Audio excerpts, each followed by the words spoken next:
Mass Effect is, in spite of its flaws, one of the best and most consistent gaming franchises out there. It's a series that's packed full of incredible moments, but as with anything in life, it's not perfect. Mass Effect has, over the course of its life, stumbled every now and then, and some of those stumbles have been much more severe than others. Here, we're going to talk about a few of the worst moments in the entire series. A quick note before we move forward. Please consider subscribing and enable all notifications by clicking the bell icon to get new video updates. And while you are at it, also please click like if you enjoyed this video. It really helps us out. With that out of the way, let's begin. The ending, Mass Effect 3. Let's start with the obvious pick. Mass Effect as a series was, and still is, built on the promise of proper choices and their consequences, with BioWare claiming that decisions made throughout the series would go on to affect its very end in various ways. What we got instead was an ending that failed on multiple levels. Not only did it resort to simplistic choices while ignoring a lot of major decisions made throughout the series, it also provided some pretty unsatisfactory answers to major questions, while also leaving a lot of crucial things unexplained.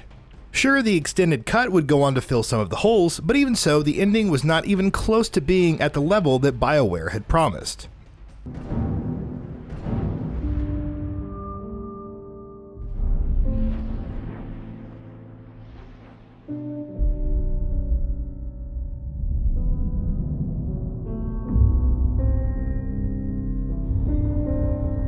All fleets, the Crucible is armed.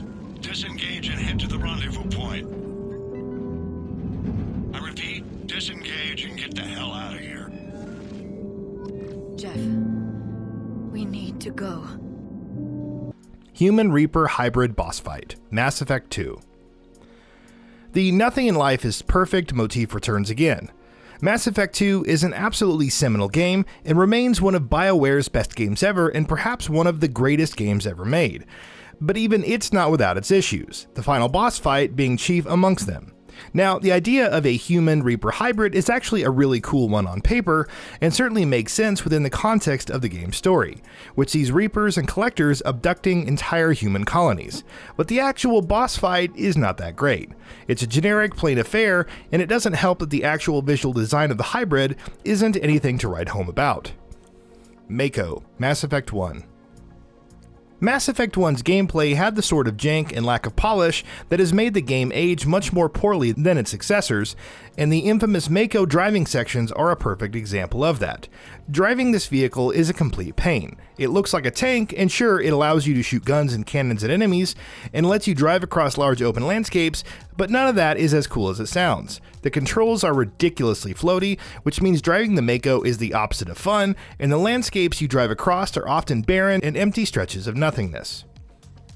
Geth Consensus, Mass Effect 3. What is this? We've installed filters to allow you to make visual sense of the server's raw data. Your mind perceives our world as something familiar. To be fair, the Geth Consensus mission in Mass Effect 3 is actually a really cool idea on paper, with Shepard and company essentially hacking into a Geth server and attempting to shut it down to stop Geth squadrons from attacking the Quarian fleet. And on the first playthrough of the game, the novelty of the concept is enough to carry the mission. But as most people who've replayed Mass Effect 3 will tell you, the novelty wears off quickly. When you go through that mission again, it's just cumbersome and dull, and definitely feels like one of the game's low points. First Contact with the Angara, Mass Effect Andromeda. Discovering new alien races and learning more about their rich cultures, histories, and worlds has always been one of Mass Effect's biggest draws. By all accounts, it should have been doubly true in Andromeda, because not only would players have been meeting brand new alien races, we would have also been seeing humanity's first contact with those races.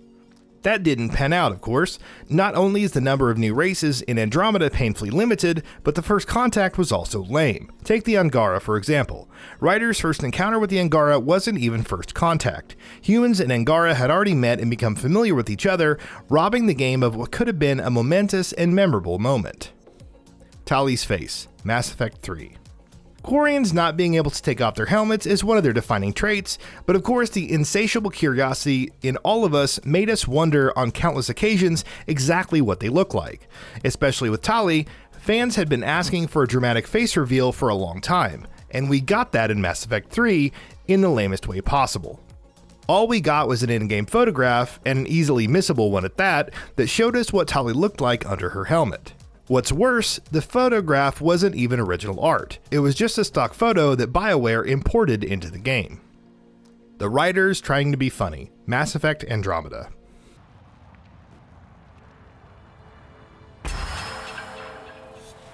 Woo! Hey!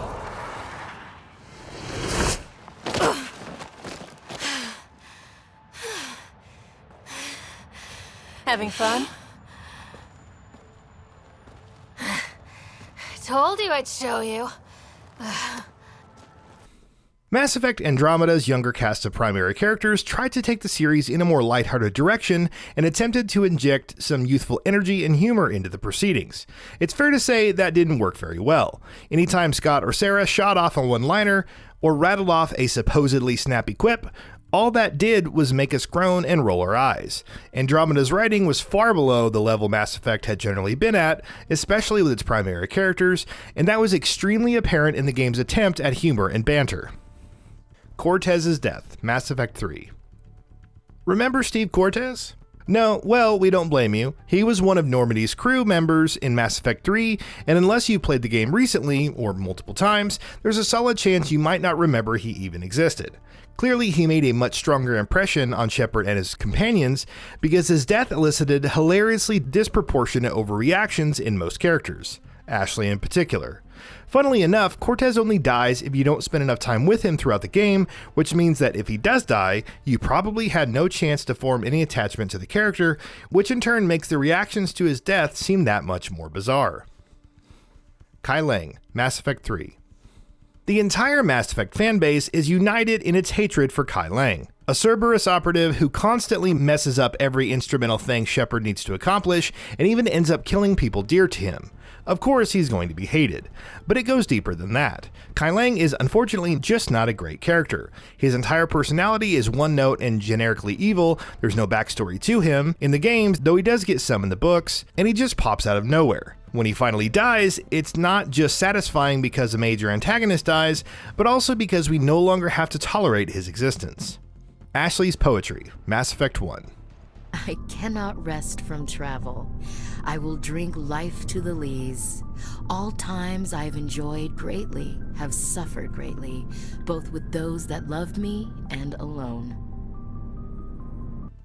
Every major character in Mass Effect has their own unique quirks and traits. That's what makes them stand out and feel like real people after all. A few of those quirks, however, we could do without. For instance, Ashley's poetry. Sure, it's an endearing trait on paper, and it can feel like an important part of her at times, but when she suddenly starts reciting poetry out of nowhere, it just feels weird. Out of place. Thankfully, in some of those situations, the game does let you respond with a suitably confused, and often quite mean, response, so there's that. So, what are your thoughts on this? Go ahead and share them in the comments below. And if you like this video, please subscribe to the channel and enable all notifications by clicking the bell icon to get new video updates. We upload every day and we would really appreciate your support. Thanks for watching.